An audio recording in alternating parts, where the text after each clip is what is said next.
And it just makes me so happy to live in this awesome city that we get to have. It was Powell's that made me do it. I'm sorry, what? I had to go to Powell's. Okay. Yeah, it's the best.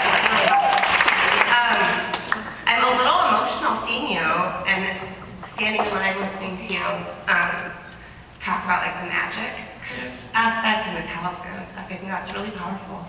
And thank you for being such an amazing storyteller and offering us that magic. And I think you do it really well and really genuinely. I'm a huge geek for nerd, dork, whatever, for certain storytellers in my life. Yes. One of them is you, and one of them is Neil Gaiman. Yes. Or Gaiman, some people say they're Gaiman, but I'm wondering if you could tell us about any kind of collaboration that you guys might be working on. Yeah. Well, Neil, I've known Neil for a little bit. I've known him for about 6, 7 years or 8 years. And I met him because I'm a big fan of his. I mean, I make it a point to meet the people I admire.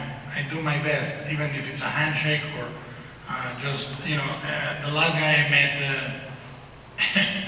was Ken Russell in the Telluride Film Festival, because I'm a huge fan of Woman in Love and The Devils and, you know, so many of his films. And there was a screening of the complete print of The Devils with the famous or infamous scene of the rape of Christ and full print, and I went there and they said Ken Russell will be attending it, and I was nervous like a schoolgirl, you know, and I see the white-haired Ken Russell a few seats ahead of mine, and I go and say, Mr. Russell, I'm a big fan of yours. He says, fuck off! So, mercifully for me, Neil Gaiman was much kinder. But I met Neil like that, and we started talking about, he was trying to put together Death, the High Cost of Living, to sell as a screenplay for someone to direct. And I told Neil, why don't you direct it yourself? And Don Murphy and I and Susan Montfort, we partnered into trying to make that film happen for Neil.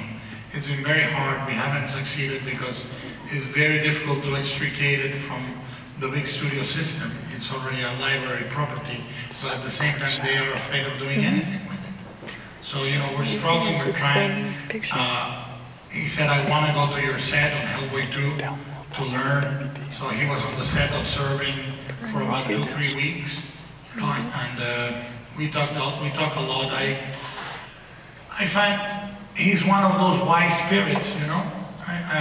What he writes is so full of compassion and such empathy for our fallibility and our morbidity, and you know, I admire his writing because it celebrates the fact that death is as an important part of life as life, you know, and the fact that his characters are so beautiful. I mean, I think that's a perfect character, Sandman, to talk about how hard it is to, the moment I have his voice here, whoever voices him in the movie will be wrong for me.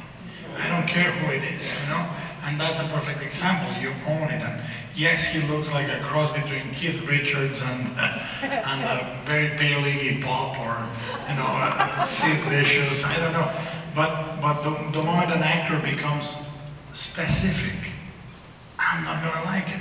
So, you know, I admire him. I think he's a gift to storytelling, and I celebrate the fact that he exists. You know, the things we do, not everybody likes them. I mean, I don't think that we need for everybody to like them, but Neil, like me, has a profound love affair with the people that like what he does, you know?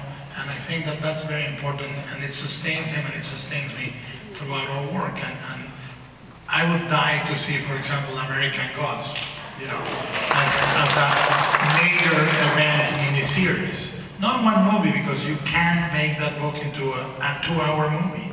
But I would love for someone to have the balls and the cash to go and say, let's make it the best, most kick-ass miniseries of all times. That's a tragedy, where business is in the hands of people that give a shit about money. And that's why they have it. We don't give a shit about money, that's why we don't have it.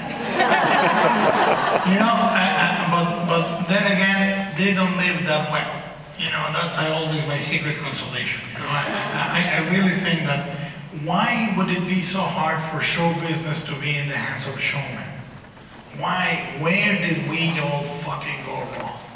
You know, because I would love for the big studios with the huge money to say, let's do this, let's do that, let's be crazy.